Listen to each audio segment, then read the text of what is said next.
Thus far, I have provided you 3 published books and 82 videos on the Phoenix Object.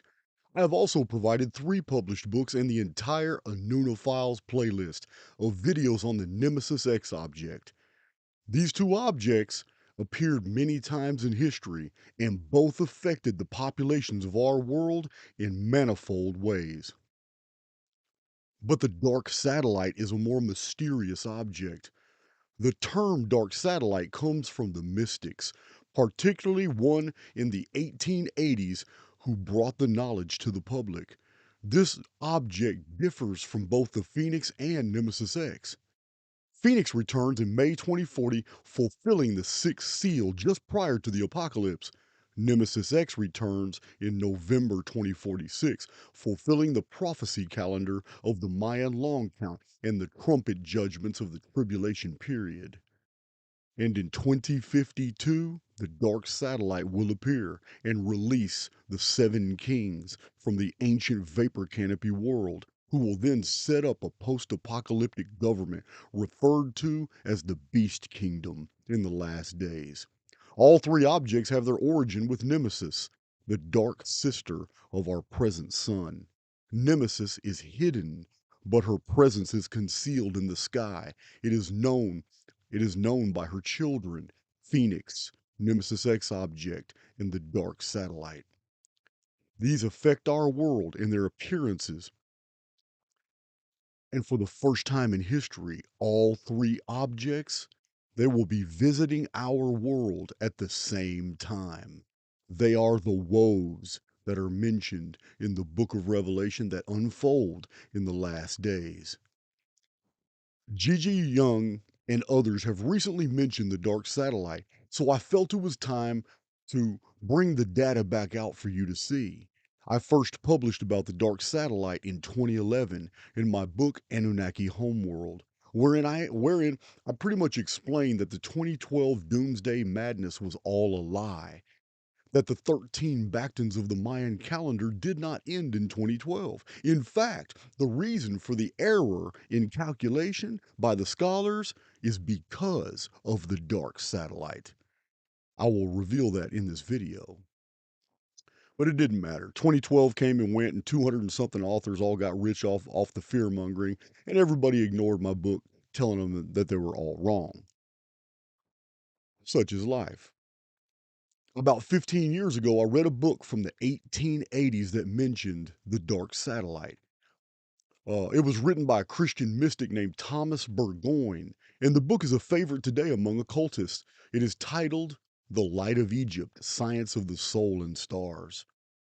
We are all familiar with Zecharia Sitchin and his Earth Chronicles series, and he tells of the Anunnaki, their rogue planet Nibiru, and its lost moon.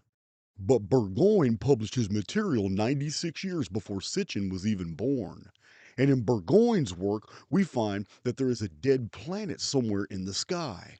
He wrote that wicked beings still reside inside of this dead planet, as well as in its former moon, known as the dark satellite.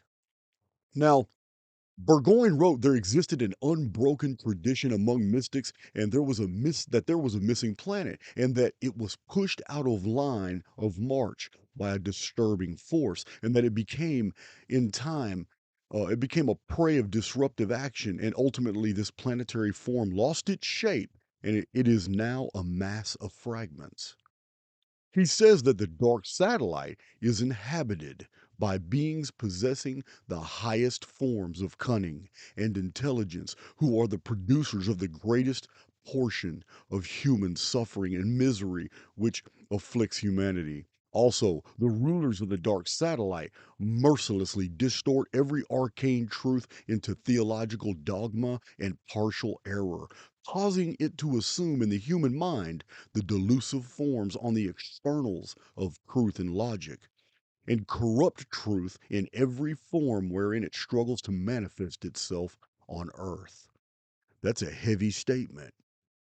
But these records are stunning, for Burgoyne had no access to the Sumerian text Sitchin studied, nor is there any evidence Burgoyne read Sumerian or even had even heard of the term Anunnaki.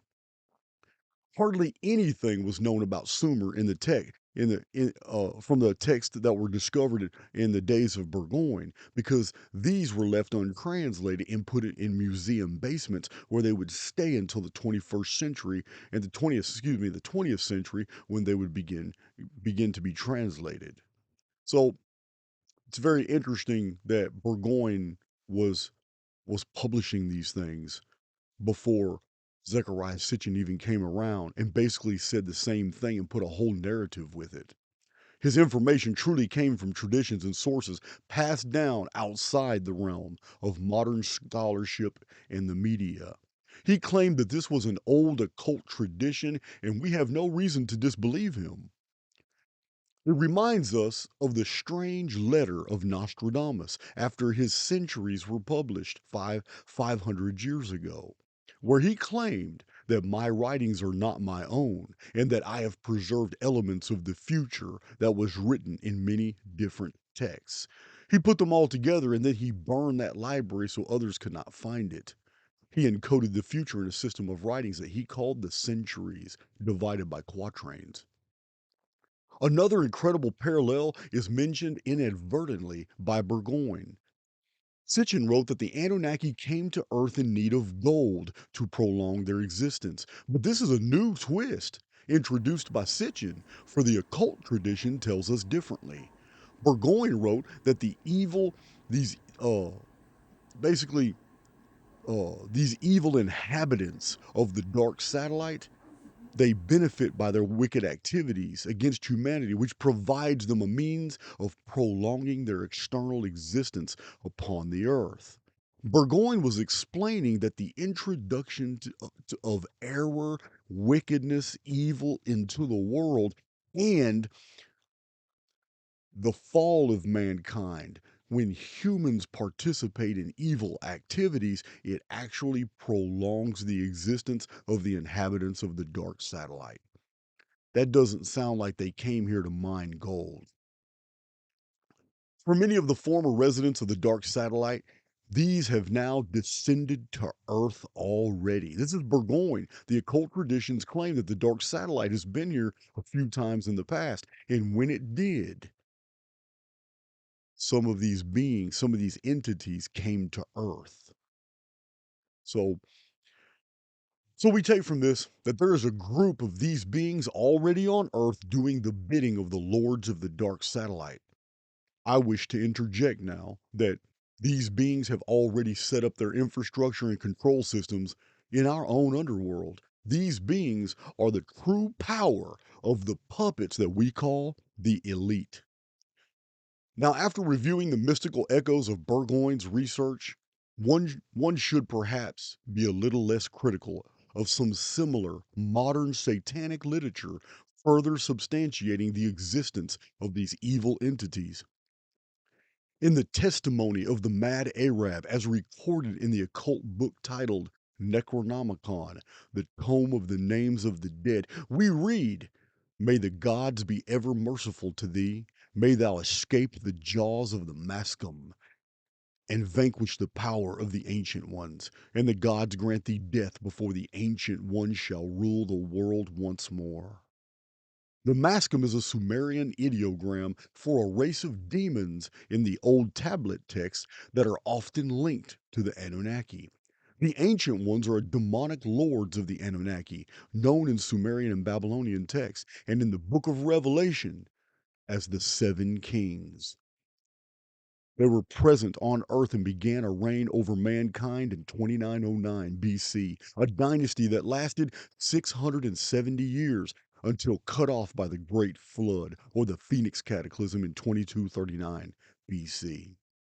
Thus, the seven kings of Sumer ruled 670 years. This dynasty is the same remembered in ancient China as the Dragon Kings.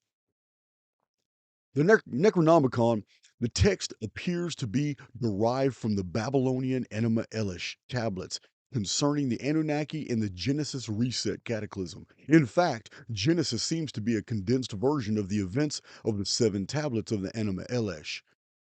In my own video presentation on the Necronomicon, I show how the text is a mixture of fact and fantasy, with portions inserted in the text that came from older works, some of them Akkadian writings. Such a race of imprisoned beings is also the subject of the 5th century BC traditions of Cervantes in Persia, who held that the star constellations were friendly to mankind, but the planets were actually chained demons. They're called wandering stars. Continuing with the Necronomicon, we read in the Book of the Conjuration of the Watchers that it is said that some of that race lie waiting for the Ancient Ones to once more rule the cosmos, that they be given the right hand of honor, and such as these are lawless. This is what is said.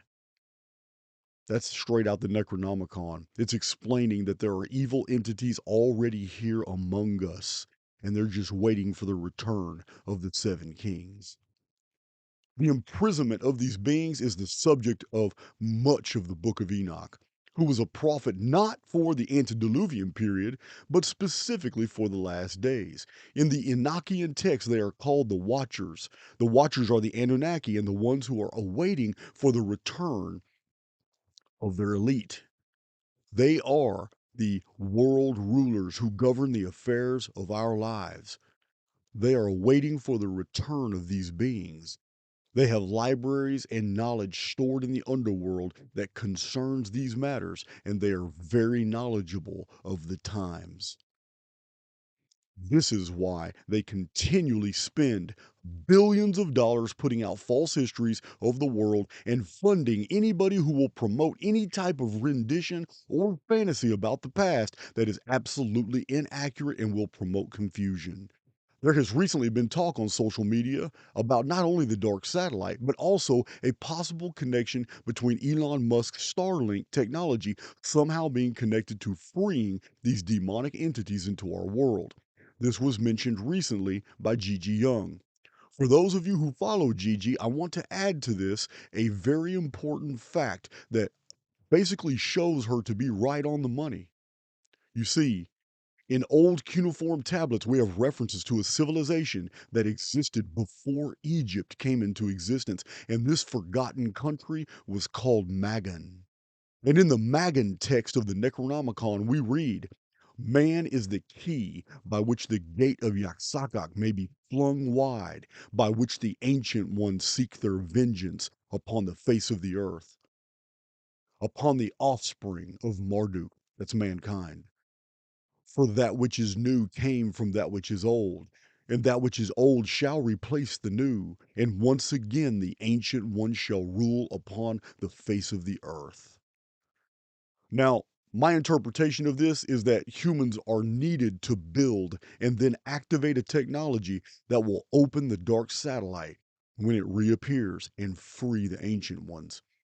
Our ancestors remembered the reign of the 7 kings of the Anunnaki and their 670-year rule over mankind before the flood, a subject provided in depth in another work of mine titled Return of the Fallen Ones.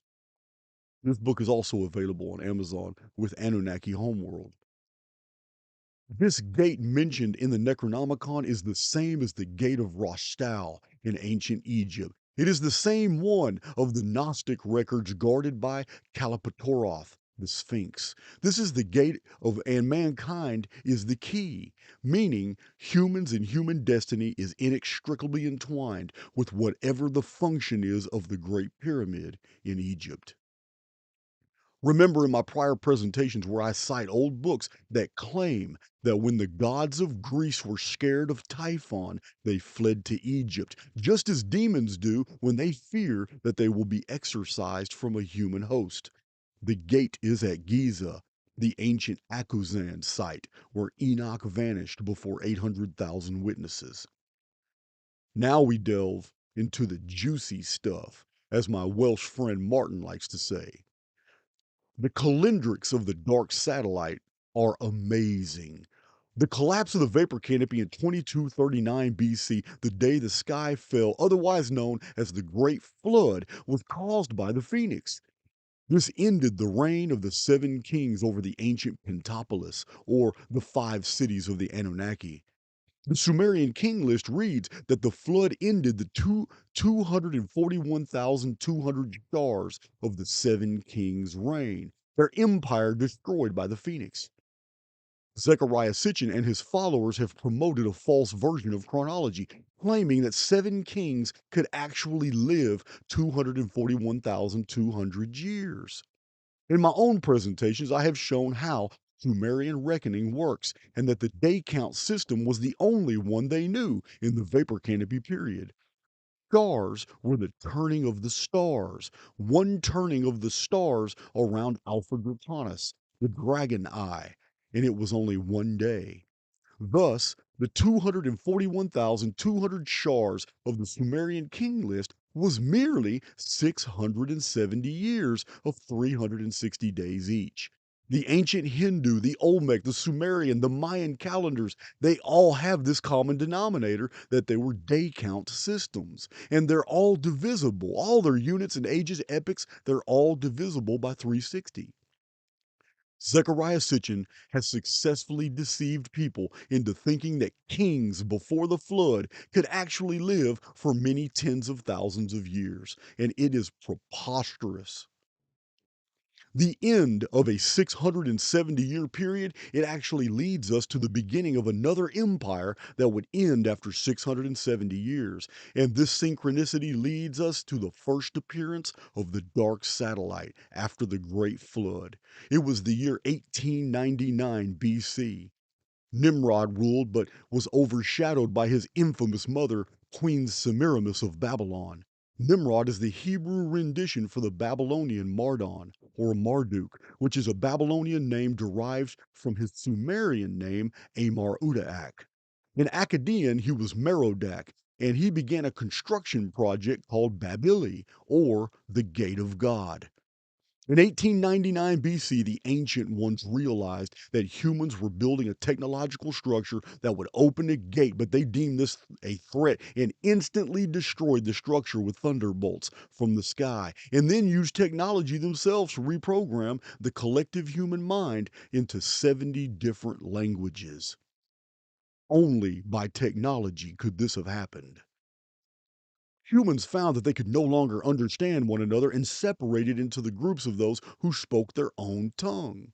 I have a video where I cite all the ancient records and traditions that refer to this event. This was a reset that scattered humanity. According to the Jewish tradition, this was accomplished when God sent evil angels among them. Nimrod was blamed for the weakening of Babylon and depopulation as groups left off to build their own cities. His throne name was changed to Amraphel, meaning he made us fall, and in the historical record he is known better as Hammurabi. He was empowered by an alliance with the Amorites. With fall with the fall of Babili, or the Gate of God, the Hittites of Anatolia and the Amorites of Mitanni, these are brother and sister empires, they filled the power vacuum and became the dominant empires of the Near East and Mediterranean. For 670 years precisely, the Amorite descended peoples built Mediterranean colonies and nations that grew in power until they participated in the war against Ilium and the fall of Troy. This was 1229 BC and exactly 670 years after the fall of Babili. It was also the exact date of the collapse of the Hittite Empire. And as I have shown in many presentations, in 1229 BC, fortresses and cities all over the world were blasted apart with strange lightning from the skies. Can't make this stuff up, guys. 1899 BC is the date for the Tower of Babel reset, as published in Chronicon with multiple sources and confirmed in the book of the biblical chronologist Stephen Jones in his work The Secrets of Time. 1899 BC, the fall of Babylon event, is confirmed in a cross-calendrical parallel found in that in the year 1899 Anno Domini of our calendar, excavations of Babylon began by a German team under Robert Koldewey. You just can't make this stuff up. In 1899 BC, Babylon is destroyed. In 1899 AD, Babylon is excavated by archaeologists. 1899 BC was 1976 years to 76 AD, the year that, according to naturalist Pliny the Elder, a spear appeared in the sky, and it was a strange omen. When have we seen a spear hanging in the sky? Look here. At this woodcut from 1561, a spear appeared over Germany. In India, a whole new calendar was begun called the Saka count, the Saka calendar. Remember, over and again, I have shown you guys that new calendars are implemented many times to cover up reset events. As 76 AD was 1976 years after 1899 BC, Tower of Babel event, 76 AD is likewise 1976 years to 2052. Return of the dark satellite. Ancient ones require human assistance to open the gate of Yaxakak at Giza. This is when the seven kings of the Anunnaki will return to usher in the beast kingdom of the apocalypse. They take liberty from mankind, shown in the Statue of Liberty prophecy. Yes, guys, the Statue of Liberty off the coast of New York is a prophecy. It is a lithic prophecy. The world is full of them. This prophecy is a statue of Queen Semiramis of Babylon that was erected in 1884 of our calendar. And it has 168 steps, stone steps, that lead up to the torch. Each step represents a year. 168 steps plus 1884, when the statue was dedicated and erected, is 2052, when liberty will be taken from the earth. 1899 BC plus 1976 years led us to 76 AD, when there was a calendar change and a great spear appeared in the sky. We simply add another 1976 years and we're at 2052. This is a huge isometric pattern with the start of a calendar, basically the Saka calendar, as its epicenter. Thus, the cross-calendrical parallel is 1976 Anno Domini, when the start of basically Zecharia Sitchin's Earth Chronicles series began to awaken humans to the knowledge of the ancient ones and thus empower them in the construct. So, you understand what I'm saying? The ancient ones destroy the gate of God in 1899 BC, and 1976 years later, they pass over in 76 AD, and in India, they start a whole new calendar. In 1976 years later is 2052, when a gate is activated by mankind's participation, which is something they evidently need. So this 1976 is very attached to these beings. The 1976 years isometric projection going in two different ways at the same time, connected to Babylon, connected to the return of the ancient ones. The 1976 period ends in 2052, but the cross calendrical parallel is 1976 AD, when Zecharia Sitchin began his campaign to bring about awareness of the Anunnaki to the world. Sitchin was a gatekeeper, empowered by the agents of the dark satellite. Using his work, the elite in 1976 began to educate the public on these dark entities. This was needed because the construct currently has them imprisoned in the dark satellite, and their release is totally dependent on a significant amount of human collective to believe in their existence. This is an observer dependent universe, and those things completely forgotten no longer exist. That Sitchin is the prophet of the dark satellite is easily found in the calendrics between this mystery object's appearances of old and the release of the Earth Chronicles in 1976. The ancient ones as manipulators and sowers of confusion is proven in the Calendrics. 1899 BC to 2052 AD is 3,952 years, or 10 periods of 395.2 years. A simple deduction of 395.2 years from 1899.2 brings us to the year 1504 BC. And another 395.2 years brings us to 1108 BC. Then a third 395.2 years brings us to 713.6 BC.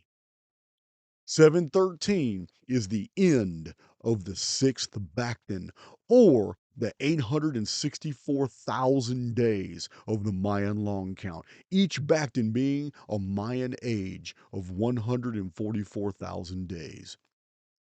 Thus, the dark satellite appeared at another calendar change. This is no coincidence. What happened in 713 BC was another strange reset, like the earlier Babel confusion of tongues. Instead, this time it was a confusion of calendars. Up to this point, as I have shown in numerous presentations and in my published books, all the world recognized and used a 360-day calendar.